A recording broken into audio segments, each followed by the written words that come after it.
Kegiatan ini merupakan bentuk pengecekan akhir dari kesiapan pelaksanaan operasi Kepolisian Kewilayahan Keselamatan Otanaha 2026 dan juga merupakan wujud nyata sinergitas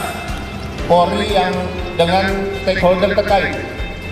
untuk meningkatkan kualitas Kamsel-Tipcan Lantas melalui Dikmas Lantas dan penegakan hukum guna menunjukkan road safety menuju zero accident di wilayah Provinsi Gorontalo.